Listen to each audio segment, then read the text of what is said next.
KSG coaching के RS batch के online recording का पार्ट 10 में आपका स्वागत है। और आज हम बीकानेर के इतिहास में अध्ययन करेंगे महाराजा स्वरूप सिंह। महाराजा स्वरूप सिंह की बात की जाए तो इनका कार्यकाल था 1698 से और 1700 ईस्वी। ठीक, अब देखो इनके बारे में कोई स्पेसिफिक तथ्य है नहीं, लेकिन फिर भी मैं बता दूं कि ये महाराजा अनूप सिंह के पुत्र थे। इनके पिता का क्या नाम था? कल हमने देख लिया था। अनूप सिंह को किसकी उपाधि दी गई थी रे? माही मराठी। क्या? माही मराठी। ठीक है।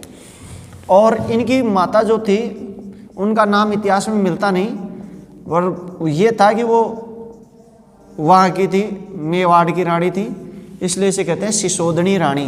कौन सी रानी? सिसोदनी। तीसरी चीज इनके बारे में तो देखने को मिलती है, इनको 9 वर्ष की आयु में शासक बनाया। कितनी वर्ष की आयु में शासक बनाया? 9 वर्ष की आयु में। 9 वर्ष की आयु में शासक बनाया तो जो इनकी राजमाता थी सिसोदनी रानी, उनको समस्त अधिकार दिए गए। इनकी जो संरक्षिका बनाई गई वो किसको बनाया गया? राजमाता सिसोदनी रानी को संरक्षिका। इसका मतलब ये था कि ये सारा कार्य ये खुद अपने हिसाब से चलाएगी। और एक महिला जब नेतृत्व करती है तो पुरुष समाज की ये बड़ी गहरी चोट होती है, पुरुष समाज इसका विद्रोह करेगा। तो इसके दरबार में फूट पड़ी। इसके कारण क्या हो गई? दरबार में गुटबाजी हुई, फूट पड़ी, और उस फूट के कारण अनेक सरदार आपस में लड़ने भिड़ने लग गए।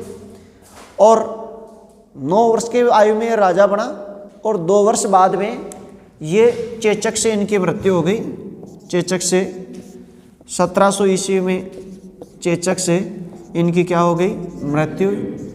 ये बस इनके बारे में कोई स्पेशल है नहीं, लेकिन फिर भी इनकी सिसोदनी रानी के बारे में थोड़ा सा याद रखना। अब देखो, जब इनकी मृत्यु हो गई तो ऐसी स्थिति में अब दूसरे को ढूंढा जाए। तो अनूप सिंह का जो दूसरा पुत्र था उनका नाम था सुजान सिंह। मैं यहीं पे ले लेता हूं।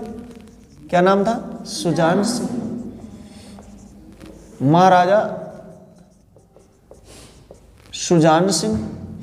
और इनका कार्यकाल था 1700 से लेके 1735। ठीक, वही माता पिता अनूप सिंह। इनके पिता कौन थे? वही अनूप सिंह। और माता का नाम क्या था? सिसोदनी रानी। और माता क्या थी? संरक्षिका सिसोदनी रानी। और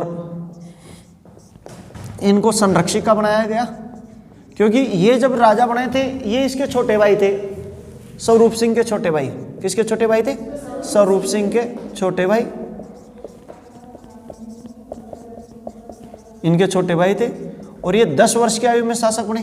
कितने वर्ष की आयु में शासक बने? 10 वर्ष की आयु में शासक बने। ये जो थे, ये अपना ज़्यादातर समय बुरहानपुर, औरंगाबाद, दक्षिण भारत में रहे, और दक्षिण भारत में इनकी मृत्यु हो गई। ज़्यादातर समय कहाँ में जा रहा है इन्होंने?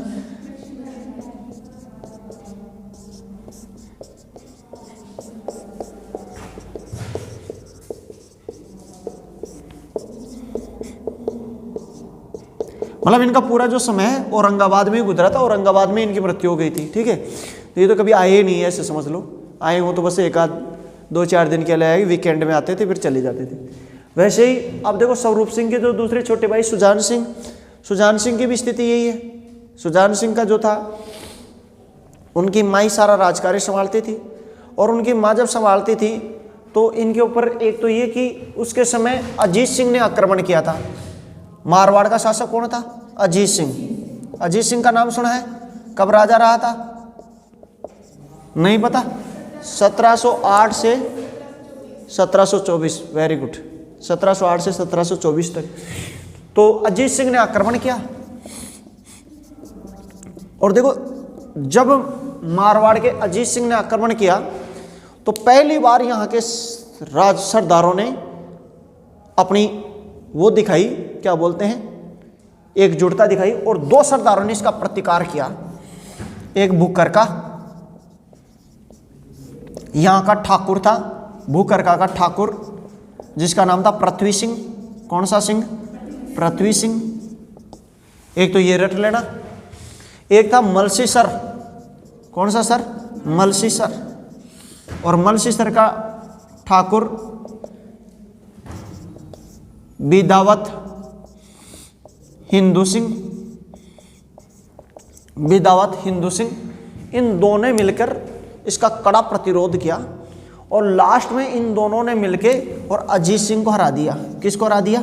अजीत सिंह। अजीत सिंह को हराने पर उनके ये चीज़ समझ में आ गई कि बेटा जो अपने सोच रहे थे कि भाई ऐसा इनमें दरबार में एकजुटता नहीं है और सिसोदिया रानी अपना वो कर रही है वर्चस्व, तो ऐसी कोई बात नहीं, ये कभी भी कुछ भी किया जा सकता है। तो ये इसके बारे में एक चीज़ ये।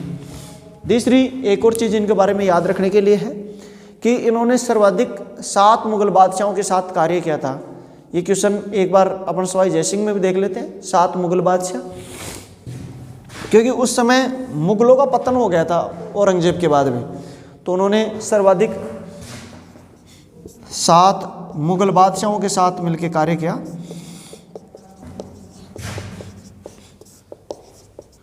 अच्छा बताओ 7 मुगल बादशाह कौन कौन से थे? पहला औरंगजेब। कौन सी जेब? औरंगजेब। औरंगजेब का कार्यकाल कब से कब तक था? 1658 से 1707। औरंगजेब के बाद में बना था बहादुर शाह। कौन सा शाह? और बहादुर शाह का कार्यकाल था 1707 से 12। बहादुर शाह के बाद में तीसरा राजा बना था जहांदार शाह। कौन सा शाह है? जहांदार शाह। और जहांदार शाह का कार्यकाल था 12 से 1713। जहांदार शाह के बाद में अगला राजा बना था फर्रुखसियर। कौन सा शियर? फर्रुखसियर। और फर्रुखसियर का कार्यकाल था 1713 से 1719। ठीक। फर्रुखसियर के बाद में रफ़ी उद दरजात, और ये राजा बना था 1719 में। मार्च से लेके अप्रैल मई जून लगभग ये 100 दिन राजा रहा था। 98 दिन ही मानो, एक्यूरेट पूछे तो 98 दिन राजा रहा था। ठीक। रफ़ी उद दरजात के बाद में अगला राजा बना था रफ़ी उद दौला। रफ़ी उद दौला, ये भी 1719 में, और ये 105 दिन रहा था। दूसरा सबसे छोटा मुगल बादशाह। ठीक। दोनों हो गए 6। और उनके बाद में बना था मोहम्मद शाह रंगीला। कौन सा रंगीला?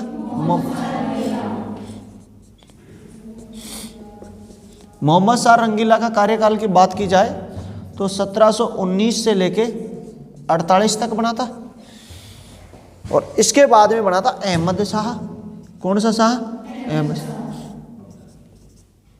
नहीं, अब्दाली। अब्दाली तो वो था जिसने वहां से आक्रमण किया था। कहां से? ईरान से। वो तो अलग है। अहमद शाह। और ये राजा 1748 से 54। क्लियर? फिर उसके बाद में शाह आलम दी का फलाना अकबर सेकेंड ऐसे पर। तो यहां तक देख लेना 7 मुगल बादशाह। अब देखो इनका कार्यकाल देखो 1700 से लेके 1735। तो 1700 यानी औरंगजेब, बहादुर शाह, जहांदार शाह, फर्रुखसियर, रफ़ी उद दरजात, रफ़ी उद दौला, मोहम्मद शाह रंगील। तो 7 मुगल बादशाहों के साथ कार्य किया। ठीक है। अब गुरुजी इनको कैसे रटे? देखो एक बार रटना पड़ेगा, क्योंकि सवाई जयसिंह के साथ भी ऐसे आता है। उन्होंने भी कितने बादशाह के साथ कार्य किया था? 7। बात समझाएंगे? तो ये क्वेश्चन बार बार आता है, तो इन 7 को तो आप रट लेना, एक बार देख लेना। फिर उसके बाद में कोई इंपॉर्टेंट है नहीं। शाह आलम, अकबर सेकंड, ये सभी आपको याद हो जाएंगे, कोई ज़्यादा बड़े लेवल के हैं नहीं। एक क्वेश्चन इसके ऊपर ये याद रखना, एक मारवाड़ के अजीत सिंह ने आक्रमण किया, ये याद रखना। और एक इनके ऊपर ग्रंथ लिखा गया था। इनका राज दरबारी था जिनका नाम था मथेरना जोगीदास। कौन सा जोगीदास? मथेरना जोगीदास। और उसने लिखा था सुजान सिंह रो रूपक, महाराजा सुजान सिंह रो रूपक। देखो इसमें एक चीज आपको मैं बता दूं, मथेरना क्या है? बीकानेर में जैन होते हैं, जैन, और जैनियों का एक गोत है मथेरना। जैसे अपने शाहपुरा है, शाहपुरा में मान लो ब्राह्मण है, तो ब्राह्मणों में गोत्र है दीक्षित, कौशिक गोत्र है। तो ये मथेरना जो जैन व्यापारी थे ना, उन्होंने, ये ज़्यादा प्रसिद्ध है। क्यों है? क्योंकि इन्होंने एक कला चलाई थी जिसे कहते हैं मथेरना कला। कौन सी कला?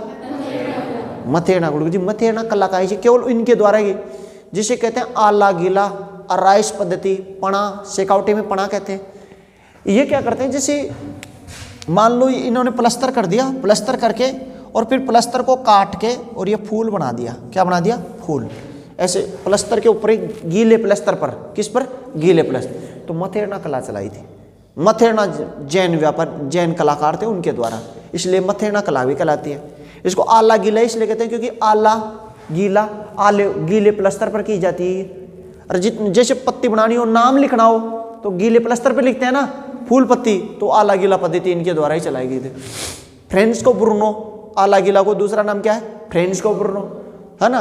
और इसको शेकावटी क्षेत्र में आला गीला को कहते हैं पणा। क्या कहते हैं? पणा।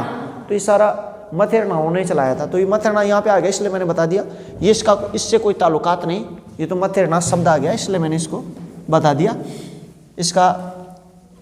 और इसमें याद रखना 17 एकम 17, 17 दूनी 34। बताओ 17 जुलाई 1734 को क्या हुआ था? हुरडा सम्मेलन। कौन सा सम्मेलन? मेवाड़ में पढ़ा होगा आपने। हुरडा सम्मेलन हुआ था। तो हुरडा सम्मेलन में ये खुद भाग लेने नहीं गया था, ये ज़्यादातर समय दक्षिण भारत में गुजारता था। और हुरडा सम्मेलन में ये भाग न लेके इनका पुत्र भाग लेता है, और इनके पुत्र का नाम था जोरावर सिंह। कौन सा सिंह? और देखो आप खोल के देखो, मैंने जोरावर सिंह लिखा था बीकानेर का, आ गया याद? बीकानेर का जोरावर सिंह ने भाग लिया।